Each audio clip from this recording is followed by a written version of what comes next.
good evening. It's a pleasure to be here at this wonderful gala dinner. It's always useful, I think, in discussions regarding the economic and trade relations between Brazil and Florida to touch upon some critical numbers. Brazil is Florida's main trade partner.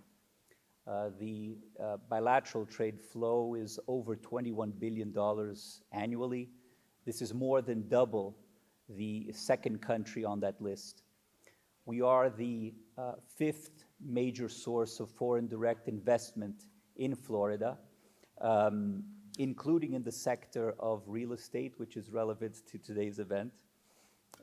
We have, through this investment, created a situation in which 125 Brazilian companies are located and operate in Florida, creating jobs in Florida, from food and forestry products to machinery, to steelworks, to planes, to construction. And we are also generating jobs in Florida through other mechanisms. In 2019, the last year before the pandemic, Brazil was the third largest source of tourists to Florida. More than 1.3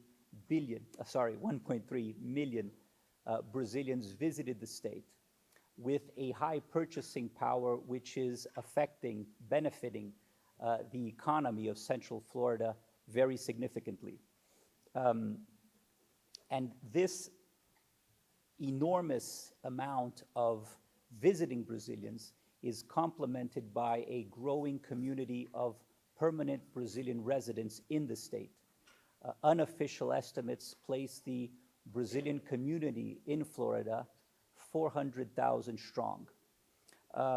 And this is confirmed by other numbers, such as the amount of registered voters that Brazil has in Florida.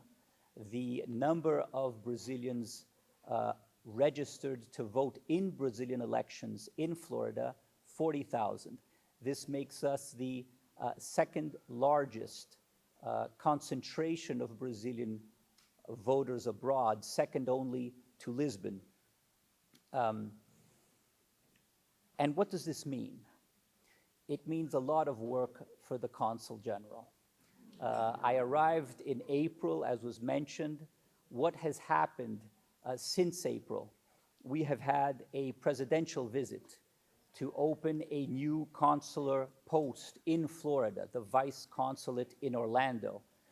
This was done despite severe fiscal constraints, showing the importance that is perceived in offering services to the Brazilian community here.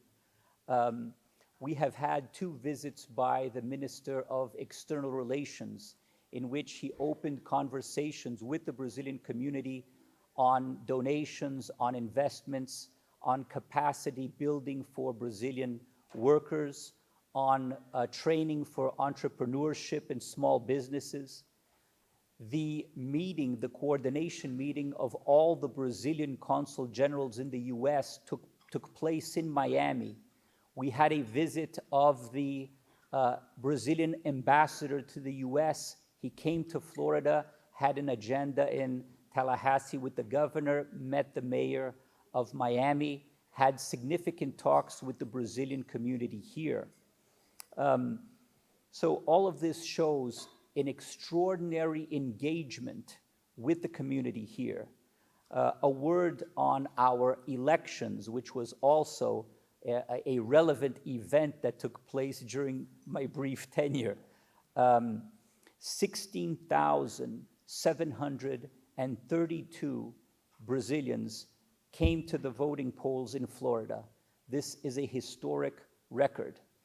This shows the strength of the Brazilian democracy. This shows the engagement of the Brazilian community in Florida.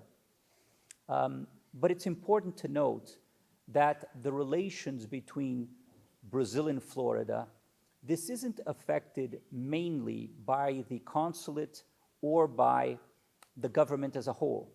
This is the result of Brazilian society. This is the work of the Brazilian community, including the work, the engagement of noteworthy companies. Multiplan has a long and successful history in real estate development in Brazil, which includes innovative shopping centers that have become reference points in many of our major cities. The international direction of the company was established early on, first in Portugal and then right here in Miami.